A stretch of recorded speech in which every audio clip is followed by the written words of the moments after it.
Hello, I am Drag, and welcome back to me. This video is going to be a little bit different. I don't normally voice over my commission pictures, but I felt that this one needed to be voiced over because this one was a very interesting one. It kind of reminded me why I take commissions. The end game ultimately was so I can improve in art, and because I like money.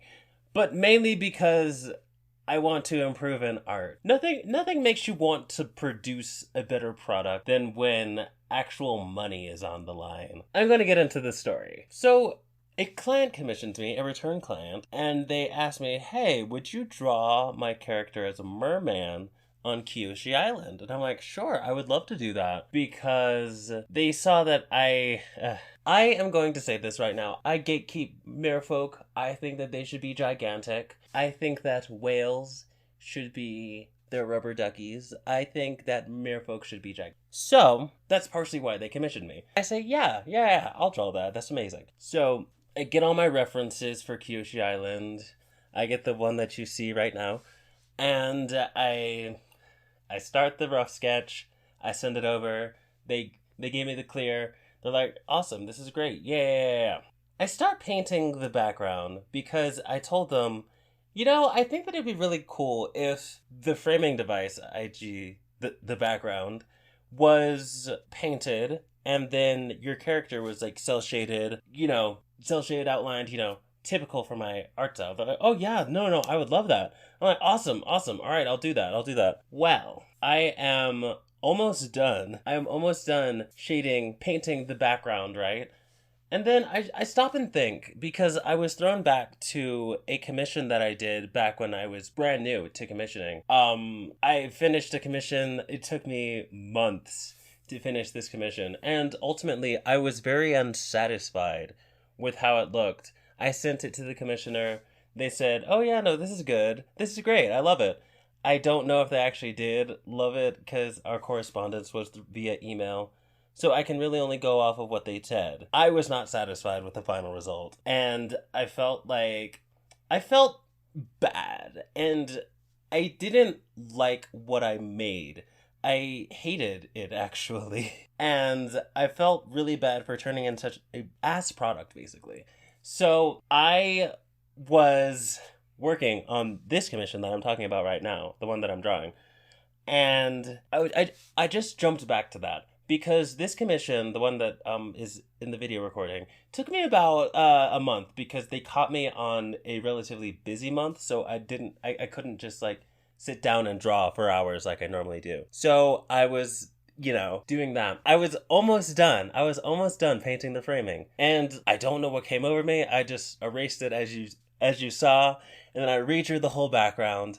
I closed the program. And then I opened it back up. I sent that to the commissioner, and I'm like, hey, so I'm going to have to, repaint the background. I was very unsatisfied with how it was coming out, and I did not feel comfortable turning in a product that looked like that. And they were like, oh, dude, every time you send me an update, it looks amazing. I'm like, awesome. We want commissioners like that. But it really took me back to that, and it kind of made me think back to why do people commission artists? People commission artists not because they can't do the artwork themselves, but because they want to see what that artist can do with their own creations. And so it really took me back to that. And it's like, this person spent an amount of money.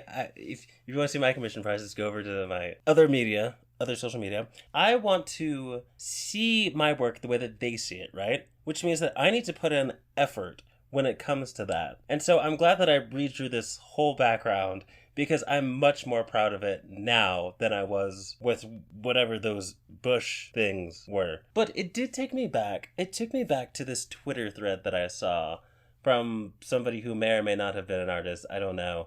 But it was this long thread. And they were basically posting how to commission artists and whatnot. And it said they brought up two very interesting points that I don't agree with. I disagree with both of these points. But the first point that was in this easily digestible numbered thread was $100 is actually not a high commission price. $100 is low. And I'm like, okay. No, it's not. Shut the fuck up. I didn't respond to that one because I kept on reading the thread. Because, it's the popular artist take. I don't necessarily agree with it, but you know what? It is what it is. And their second thing that actually, did make me respond. I actually went on a whole thing about it on TikTok, too. It was, why artists ghost your clients? Because we're stressed out. Because we're... No. I did not even read it past that point. I did actually read it past that point. But that's where I, stopped, gauging, what they were saying. Because this was told in all seriousness. They were like, oh yeah, if artists have a bout of depression and they just ghost you and never talk to you again. I'm like, see... That might work if they were taking requests, if no money was on the line. And I am glad that I'm not the only person who had a negative reaction to that as well. Because, no, babe.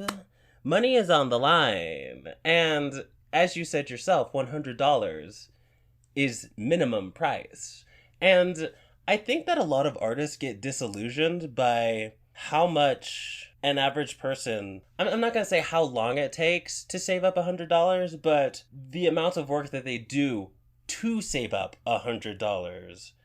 And I really think that a lot of artists get disillusioned and they kind of lose perspective because they're trying to pay their own bills, that they forget that your average client is not going to be, rolling in the dough. They're not going to be multi-million-dollar corporations. They're going to be Joe Schmo down the street who just got his tax return, And I really think that we as artists, as more experienced artists, I should say, should really be trying to educate younger artists about that, which is why whenever I see these incredibly big artists who have following so big that they've actually had to start denying commission requests. They have not made a penny off of commissions in the past 3 years because it is more lucrative for them to not do that and just do whatever, they want. That's how big their fan base is, right? And so I really think it's important to keep in mind who you're taking your commission advice from. If it's somebody who's making the majority of their money off of sticker sales, maybe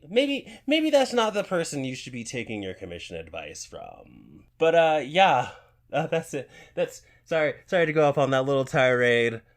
But yeah, that is where I'm going to call the video. Thank you for watching and listening. Follow me on all my other social media. I am now streaming again on Twitch. I post my art on Twitter and Instagram. And if you feel so inclined, please donate to me on Ko-fi. That would be amazing because Lord knows I need the money. And yeah, I will see you next time.